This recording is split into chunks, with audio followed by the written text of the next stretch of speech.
How we doing? How we doing? This is Destination Denver, Colorado. And listen, I get it. You're thinking about making the big move to Denver single, wondering what are the pros and cons of living here alone. I'm here to cover all of them, starting right now.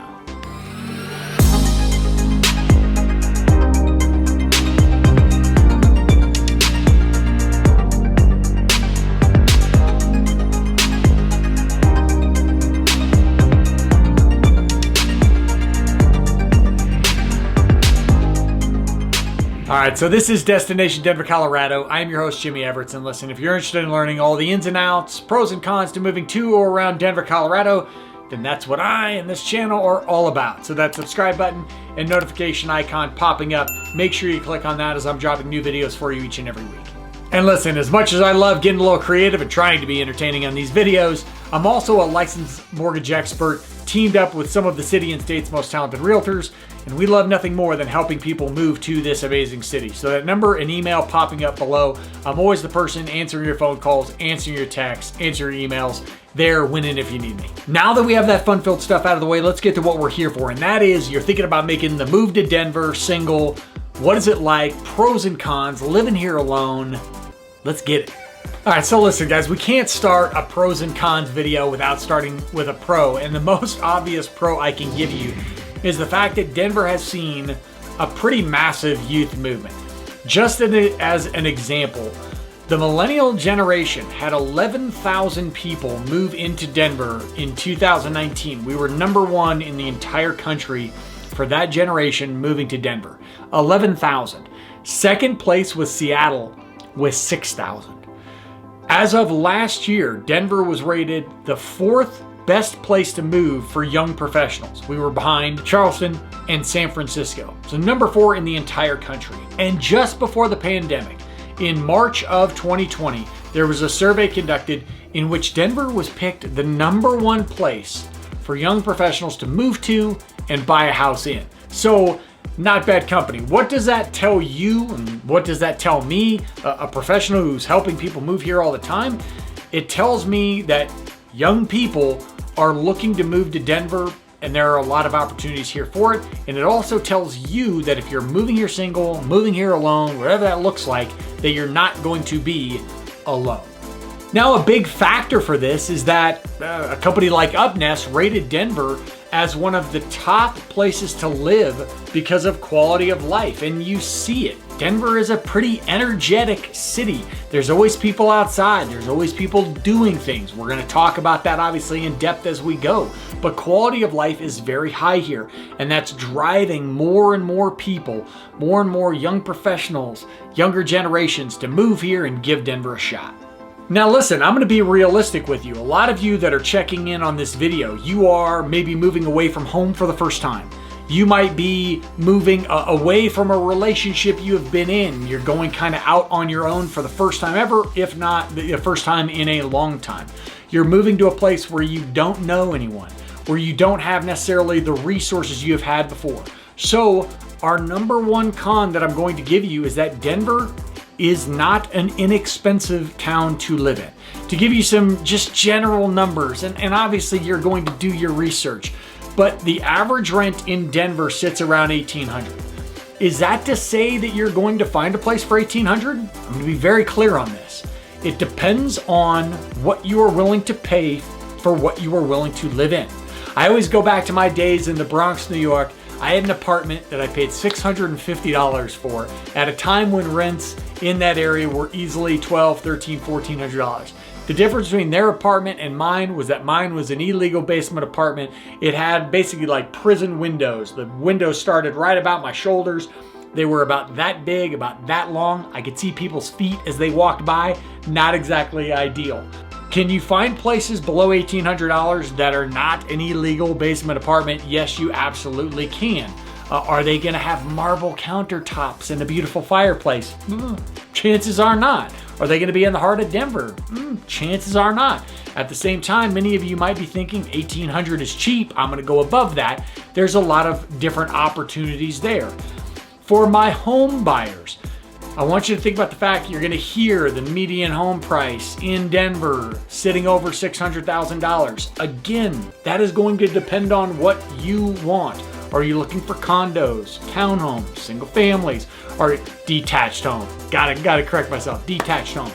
Are you looking close to the city? Are you looking in the suburbs? At the end of the day, what you want to pay per month is going to be your biggest number, but Denver isn't cheap to live in. Statistically speaking, we are 12% above the national average. Now, what does that mean to you? Well, the median, and you know how much I love median, I talk about it all the time, it's the middle number, not the average number, but the median income in Denver sits around $39,000 for individuals, gross. Now, the number you're going to hear a lot is that to live comfortably when you're renting here in Denver and to do all the things you want to do, the comfortable income is around $100,000, and to own a house is $110,000. Now, I went to the source. I went to my clients, I went to my friends, I went to my colleagues, I went to people who know the real estate market and know the economics of Denver, and the number they come up with can be anywhere from 60, 65, 70,000 up. Now, this is the biggest thing, and this is where I think we have to take self-responsibility when it comes to expenses.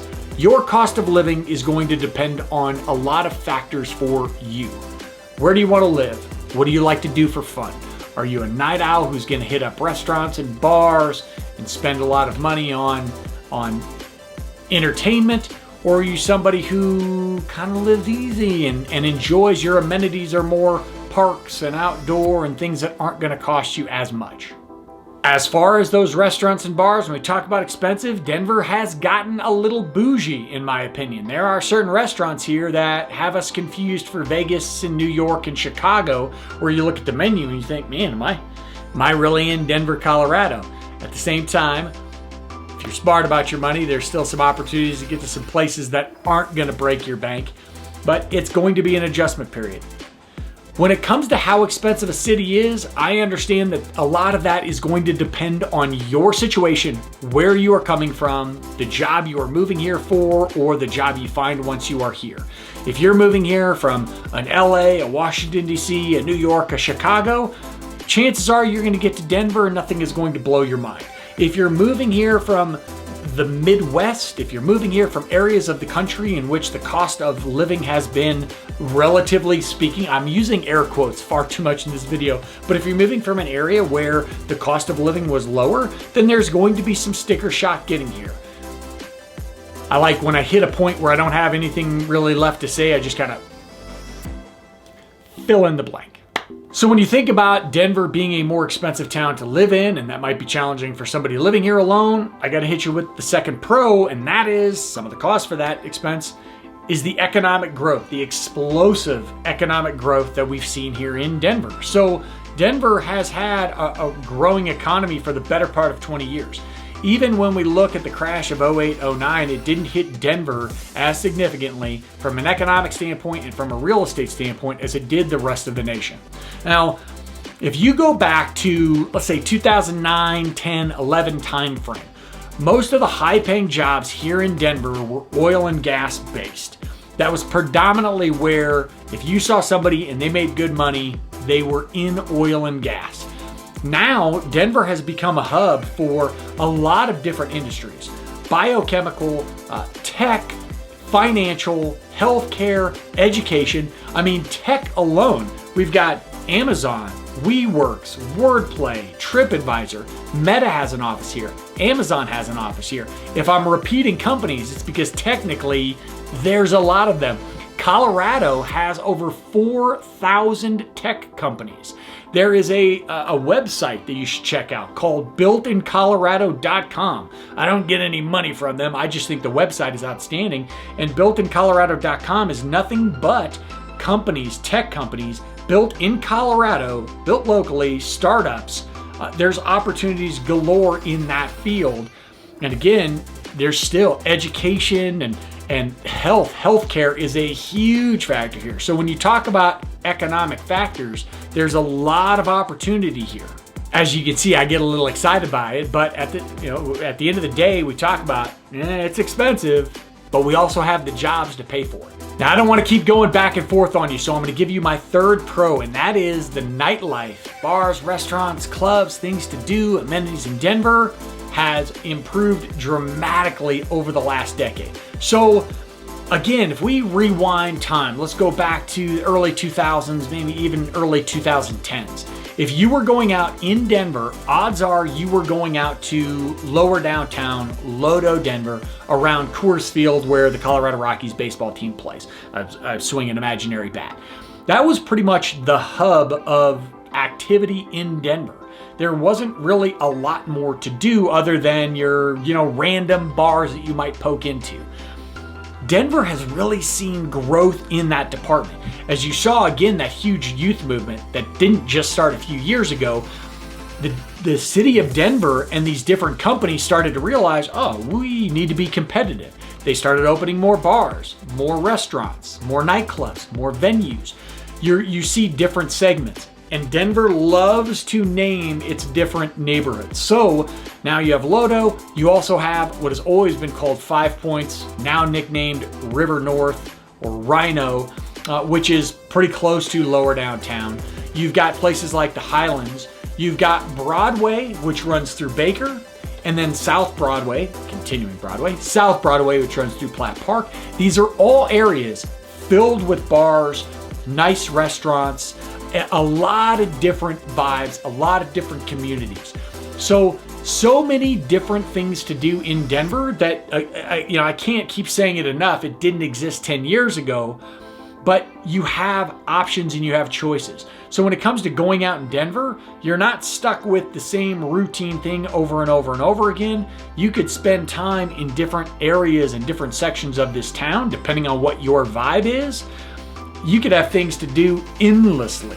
Now, that being the third pro, let's talk about the second con, and that is Denver gets a pretty bad rap for dating. Now, I don't know what to tell you. If I'm being honest with you, I'm a firm believer that dating really comes down to your personal situation.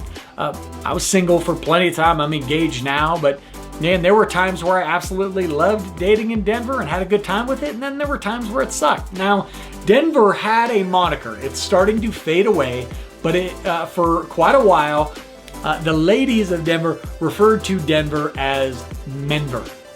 Now, I think a lot of this had to do, we talked about oil and gas being a predominantly huge employer. It still is in Denver, but not as much. But a lot of these high-paying jobs in Denver at that time were filled by men, and thus I think a lot of the guys that were out and about downtown, man, you had some schmarmy dudes with some money in their pocket. So I'm sure that in the early 2010s to 2014, 2015, it did give a Menver vibe. I got it. I didn't enjoy it. I don't like the competition. Get out of here. But that has, to my opinion, seceded to an extent. But also say that statistically speaking, Denver has remained right around that 50-50 mark that you find anywhere else, so statistically. Now, I also want to be very clear. Denver is a very open community. Denver has a lot of different vibes. We're very LGBTQ plus friendly. There's a lot of different venues. There's every type of walk of life. We're seeing a lot more diversity here in Denver, racially, sexually, what have you, than we had before. I joke a lot about it, but man, Denver in the 90s was, I call it a cow town. There wasn't a lot here. There wasn't a lot of diversity. There wasn't a lot to do. So Denver is growing. It's evolving. It's developing. So when we talk about dating, is it bad? Well, be as real as I possibly can for you. I believe that dating comes down to the individual. Denver gets a bad rap. We were, as recent as the last 3 or 4 years, rated the worst city in the country to date in. At the same time, Wallet Hub, of all websites, Wallet Hub had us rated number 4 best. I don't know if that's because it's actually gotten better or because somehow people found dating cheaper to do because it's Wallet Hub. And I should also mention, if we're talking about how expensive Denver is, maybe that's what has to do with dating. And so if you're the one picking up the check, dating can be rough. If you're not the one picking up the check, I don't know. I'm just giving you what my gut tells me. So while we can say that dating has its roller coasters, let's talk about pro number 4, and that is that Denver is filled with adventure. In fact, 43% of people who live in Denver consider themselves adventurous. Now, maybe that's a bit extreme, but In Denver, we talk about that quality of life, and a lot of it has to do with the fact that people just want to get outside and they just want to go do things. I personally, when I moved back here, I was not a big outdoors person. I didn't want to go hiking. I didn't want to go hang out at the park. I was a city kid. I wanted to go to restaurants and bars. The museum was a stretch to me. But Denver just brings it out of you. There's so much to do and so much close. On a sunny day, you go to any park, and in fact, I was at one not more than an hour ago trying to film this video, and there were about 17,000 people around, and naturally they all had to come close to my camera and made it impossible. But there's always people out and about. They're walking, they're running, they're biking. There are 300 miles of paved bike paths in this town. There are trails everywhere. There are people at parks playing softball, ball in hand kickball, enjoying themselves, volleyball, all of the balls. There's people having picnics. There's people camping. You're getting up into the mountains, whether you're skiing, snowshoeing, you're four-wheeling. Denver just draws it out of you. The sun is out, the skies are blue, you just want to be outside. I know this sounds like a lot of sarcasm coming from a guy under a light inside a room, but there's reasons for it. And that reason is that little kids love coming up to a camera and asking you what you're doing. And even if you're not talking about Denver itself, I talk about getting up into the mountains, hell, the suburbs, the communities around Denver, Lakewood, where I live, as an example, there are 99 parks in Lakewood by itself. So there are just limitless amounts of things to do. And if you like mountain biking, I'm gonna tell you right now, I got into it a few years ago. The mountain biking out here is fantastic, and I haven't died yet. So I'm doing pretty good. So I'm giving you a lot of good, I gotta give you a little more bad. So the third con is public transportation in Denver is a bit of a struggle. And obviously when you're living here alone, you're trying to get out and about and meet people, there are gonna be occasions where you might not wanna drive or you might not have a vehicle yet or what have you. So public transport. We do have a light rail system.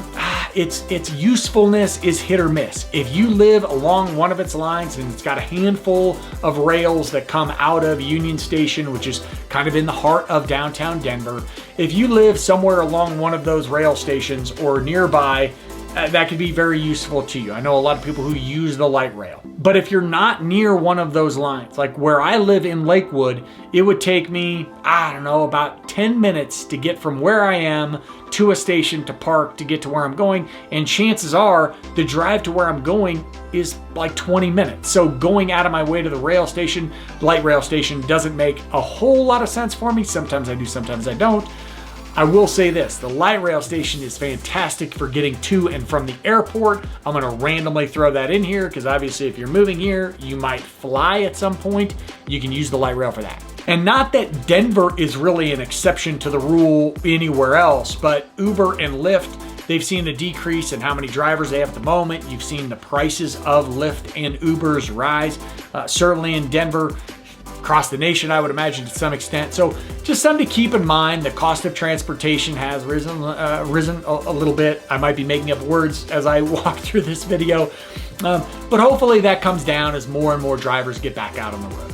And I can't talk about moving anywhere by yourself and getting used to living alone, perhaps for the first time, without telling you the fifth pro of Denver, and that is we are incredibly dog friendly. So much so that I have 2 dogs. Most of my friends have dogs. If they don't have dogs, I try to talk them into dogs. We volunteer a lot with rescues. If you move here and you call or text or email me, which you should, I'm gonna convince you to get a dog at some point because that's just my thing. There are dog parks everywhere. There are dogs all over the parks you take them to. There's reservoirs where you can take them off leash and let them swim, run all over the place. It's fantastic. You can take them to breweries, restaurants. There's hotels in the mountains that are dog friendly.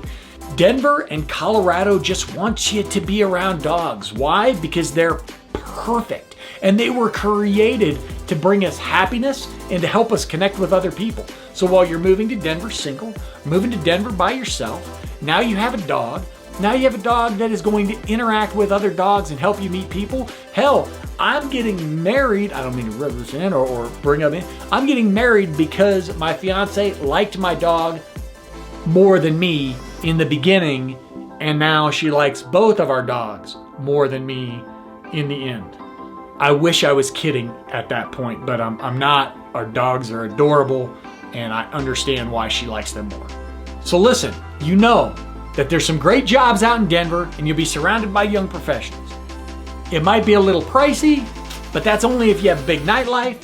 Dating might suck, but you can come home to your dog and you can tell your dog how bad your date was. And after you get done telling your dog how bad your date was, that's a perfect opportunity to hit me up with a phone call, hit me up with a text, hit me up with an email, because I would love to help you in your move to Denver. This is Destination Denver, Colorado. I am Jimmy Everetts. This has been Moving to Denver Single, the pros and cons of living here alone. Until I see you next time,